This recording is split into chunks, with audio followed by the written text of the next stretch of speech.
Hare Krishna.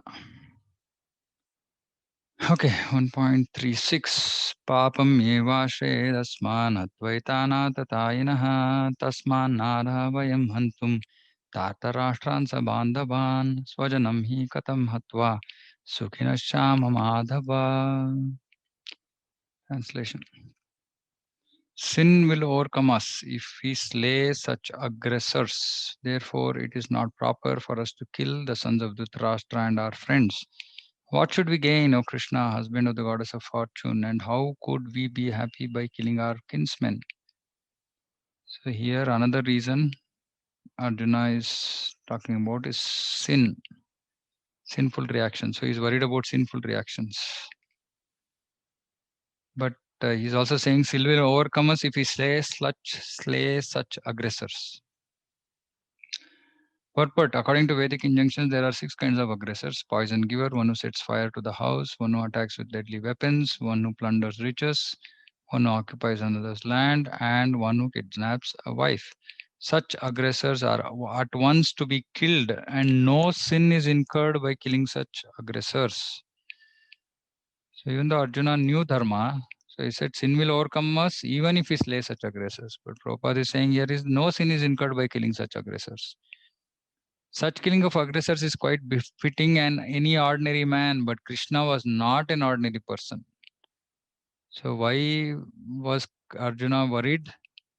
Because Arjuna was not an ordinary person. He was saintly by character, and therefore he wanted to deal with them in saintliness. Okay. This kind of saintliness, however, is not for a Kshatriya.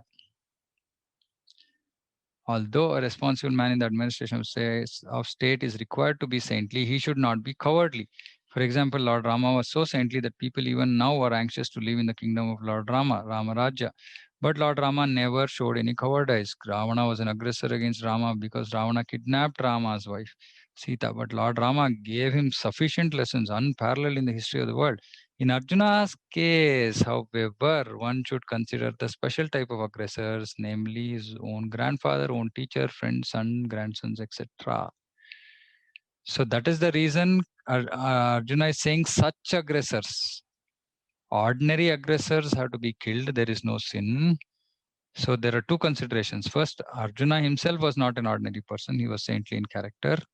Even though he was saintly in character, he's not to be, because he's a Kshatriya, he should use violence where it is required. But because of the special type of aggressors, he was considering that he should not kill them because sin will overcome him. Because of them, Arjuna thought that he should not take the severe steps necessary against ordinary aggressors. Besides that, saintly persons are advised to forgive. We're going to discuss this. Such injunctions for saintly persons are more important than any political emergency. Arjuna considered that rather than kill his own kinsmen for political reasons, it would be better to forgive them on the grounds of religion and saintly behavior. He did not therefore consider such killing profitable simply for the matter of temporary bodily happiness. After all, kingdoms and pleasures derived therefrom are not permanent. So why should he risk his life and eternal salvation by killing his own kinsmen? Arjuna's addressing Krishna as Madhava, or the husband of goddess of fortune, is also significant in this connection. He wanted to point out to Krishna that as the husband of goddess of fortune, he should not induce Arjuna to take up a matter which ultimately would bring out misfortune. Krishna, however, never brings misfortune to anyone, to say nothing of his devotees. So there are 3-4 beautiful statements here. Besides that, saintly persons are advised to forgive. So this is very, very important from a practical application perspective. If we want to become saintly, then we should learn to forgive. Whom should we forgive? We should forgive anybody who might have done anything wrong against us. Whom should we not forgive? When somebody does anything offensive against the Lord or his devotees, we should not forgive. So this forgiveness is, when it is done against us, generally we have this tendency of when something is done against us, we become angry. When it is done against somebody else, we ignore, right? But this is beauty of saintly life, that it is actually reverse. Uh, so when it is done against us, even if it is done by a person who is not a devotee, by a devotee, we should understand that Trinadapi Sunichena, that I'm supposed to be humble. Anyway, I'm worthless. So whatever is coming is Krishna's will, and that it is for my purification. Because everything should be done for the matter of purification, not for enjoyment. Purification so that we can serve Krishna. So we should forgive. We should forgive. But generally we have the habit of keeping things in our mind, and then sometimes we might externally pretend like we have forgiven others, but internally we are just harboring the same thought and thinking about it again and again. What will happen? What will happen is, in course of time, we will, whatever was there inside the mind will come out, because we can't hold it inside for too long. So if we don't forgive, it will eventually result in external action, which might be offensive if it is devotees, right? And it will definitely be jiva himsa if it is non-devotees. So we discussed this also. We should not do jiva himsa. Jiva himsa is unnecessarily, without any real intent of good intent of helping or guiding the person, just becoming offensive against somebody. So we might end up doing jiva himsa. So this is a very dangerous cycle. So we should learn, and I mean, this cannot be done artificially. If we don't seriously think ourselves as worthless, we will not forgive anybody else. We'll think, Are, what is this? This person is like not as qualified as me. How can he say this? So we should know our real worth. Our real worth is that we are worthless. Otherwise, we wouldn't have been in this material world. Right? If we are really of some metal, we would have been in the spiritual world. The whole fact that we are here shows that we are fallen. Now, one fallen person thinking higher than another fallen person, it's like meaningless. So this is one important thing. Second thing, so he did not therefore consider such killing profitable simply for the matter of temporarily bodily happiness. He did not want to risk his life and eternal salvation by killing his own kinsmen. So Arjuna's considerations were all about future life, next life, right? He's not thinking about current life.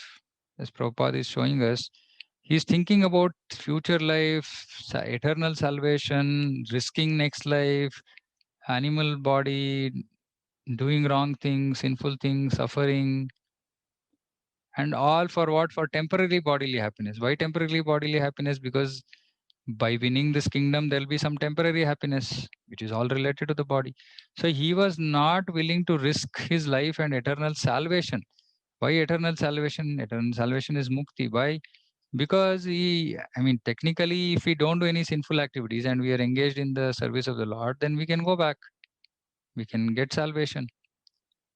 So Arjuna's consideration are absolutely, he's giving the least importance to the temporary happiness, right? And today's world gives the most important to most importance to this temporary happiness, even at the risk of their next life.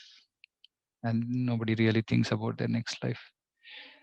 Right. So as devotees also, each and every action we should do, like I said, it should be for purification. It should be for cleansing ourselves completely pure so that we can reach the stage of pure devotional service and then perfect our life. Everything else is temporary, irrelevant, distracting, whatever you want to call it. Right. But unfortunately, because pure devotional service is not our goal, and we think that okay, I also have to earn a living, I should make it decent, I should be successful in my material life. I mean, there are so many misconceptions because of which we end up being attached to the temporary bodily happiness, which we are not advised to do. It's very important that we be cognizant about this fact that, we're not here for temporary bodily happiness. Krishna, however, never brings misfortune to anyone, say anything of his devotees. So this is where Prabhupada, he brings about Krishna's qualities so beautifully. Relationship between the Lord and the servant is sweet and transcendental.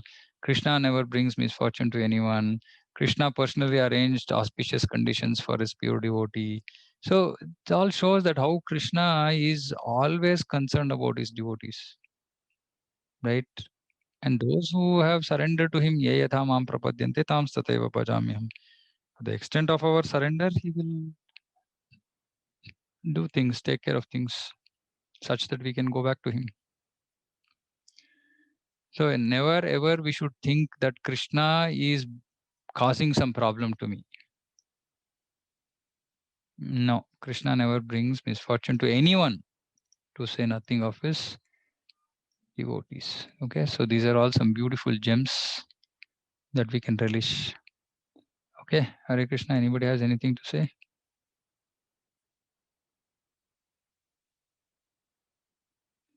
यद्यप्येतेन पश्यन्ति लोभोपहत चेतसः कुलक्षयकृतं दोषं मित्रद्रोहे च पातकं कथं न ज्ञेयमस्माभिः पापादस्मान् निवर्तितुं कुलक्षयकृतं दोषं प्रपश्यद्भिर्जनार्दन. Again, one more reason for sinful reactions. Oh Janardana, although these men, their hearts overtaken by greed, see no fault in killing one's family or quarreling with friends, why should we, who can see the crime in destroying a family, engage in these acts of sin? Again, consideration, sin, why should we live a sinful life? Purport, a Kshatriya is not supposed to refuse a battle or gamble when he is so invited by some rival party. Under such an obligation, Arjuna could not refuse to fight because he had been challenged by the party of Duryodhana. In this connection, Arjuna considered that the other party might be blind to the effects of such a challenge. Arjuna, however, could see the evil consequences and could not accept the challenge. Okay, this is very nice statement again. Obligation is actually binding when the effect is good. But when the effect is otherwise, then no one can be bound. Considering these pros and cons, Arjuna decided not to fight. Okay, so obligation is actually binding. So this is one of the biggest challenges devotees face in practicing devotional life. What is this? Obligation. What obligation? Obligation to family, obligation to friends, obligation to relatives, obligation to office, obligation to society, isn't it?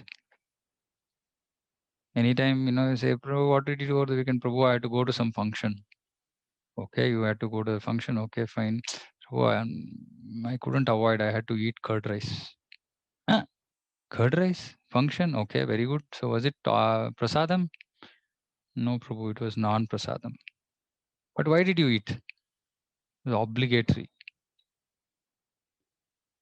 So Prabhupada is very clearly delineating what our position should be. Obligation is binding when the effect is good. Now, by eating that curd rice in a function that we went to, what is the good effect of that obligation? We just gave up one promise that we have made to Krishna that we're going to eat only prasadam. We contaminated our consciousness. We affected our bhakti.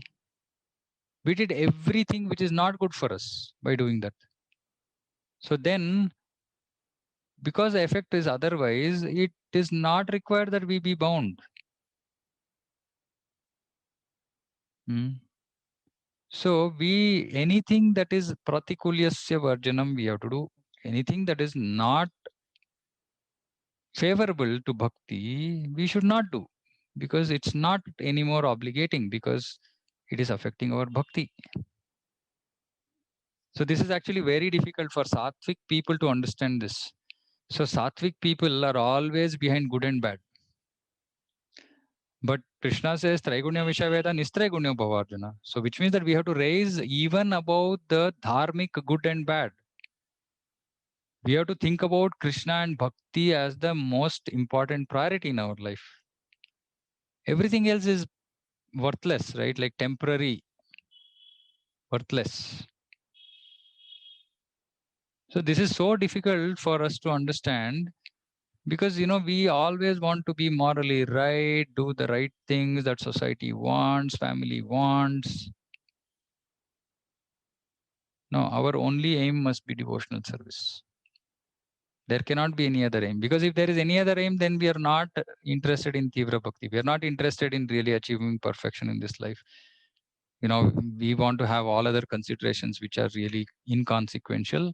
Prabhupada is clearly making that clarification here, saying you cannot be bound. So don't worry. Don't worry about that. Of course, I mean, it doesn't mean that we go like, like big heroes and, create a big mess and scene and all that. No, right? We have our own ways, a nice, humble way of just saying, sorry, we cannot do this. Right, in your own way, whatever is your style. But it is important to understand that it is not binding. It just looks like an obligation from outside, but it is actually not an obligation because the effect is not good for us. Okay. Any questions on this?